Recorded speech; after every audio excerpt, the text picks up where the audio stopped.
অবাক কিবা ঘটনা ঘটিছে নেকি? পৰিৱৰ্তন হ'ল।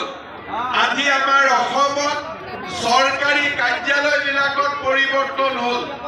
এসময়ত যিকোনো কাম কৰিবৰ কাৰণে মানুহক টকা পইচা দিবলগীয়া হৈছিল।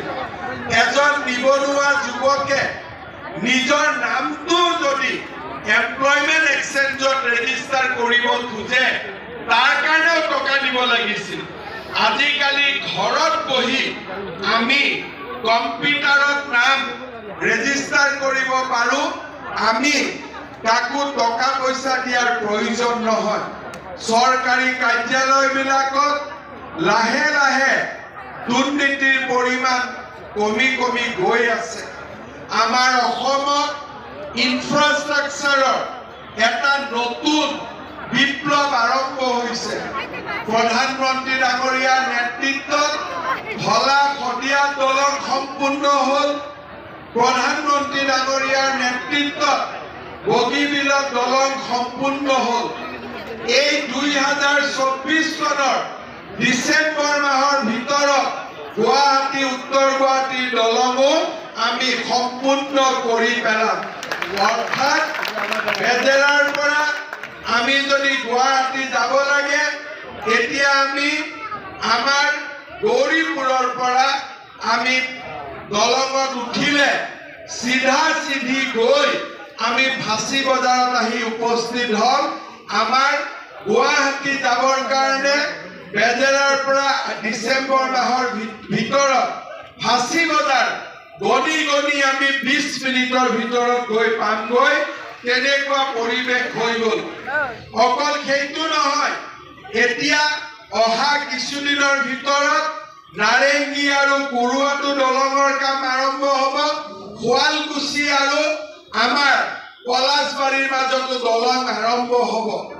গহপুৰ আৰু নুমলীগড়ৰ মাজত আমি ব্ৰহ্মপুত্ৰৰ তলেদি 4খন গাড়ী যাব পৰা সুৰংগ আজি বনোৱাৰ কাম আমি হাতত ল'ব খুজিছোঁ।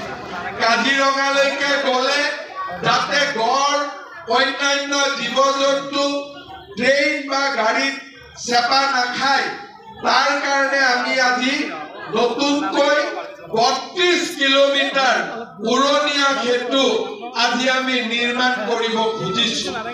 আজি আমাৰ অসমখনত ভাবিব নোৱাৰা এইমছ আহিলে আমাৰ অসমত আজি নতুন নতুন শিক্ষানুষ্ঠান আহিলে। ইলেকশ্যনৰ মডেল কোড অফ কণ্ডাক্ট দিয়াৰ 7 দিন আগতে প্ৰধানমন্ত্ৰী ডাঙৰীয়াই অসমৰ কাৰণে ইণ্ডিয়ান ইনষ্টিটিউট অফ মেনেজমেণ্টটো তেওঁ অনুমোদন কৰিলে। অৰ্থাৎ এতিয়া আমাৰ অসমত IITও আছে, এইমছো আছে, IIMও স্থাপন হ'ব। ফৰেনচিক ইউনিভাৰ্চিটি আমাৰ অসমত এনেকুৱা শিক্ষানুষ্ঠান নাই যি শিক্ষানুষ্ঠান ভাৰতৰ আন ৰাজ্যত আছে আৰু অসমত নাই।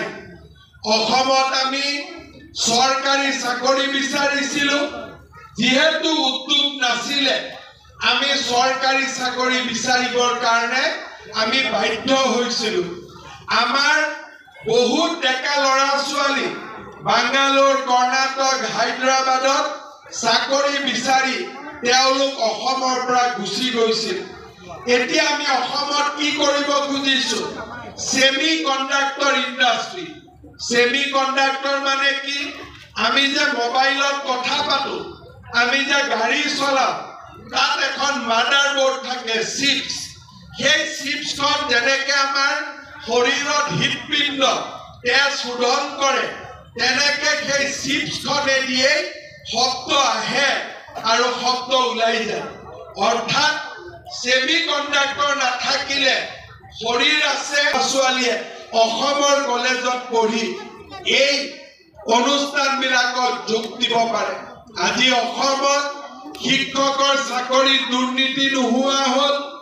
1 লাখ আমি চৰকাৰী চাকৰি দিলোঁ, দালাল নোহোৱা হৈ গ'ল। এই বছৰৰ ভিতৰত আমি নতুনকৈ আৰু 50,000 চৰকাৰী চাকৰি দিয়াৰ বাবে আমি সিদ্ধান্ত গ্ৰহণ কৰিছোঁ।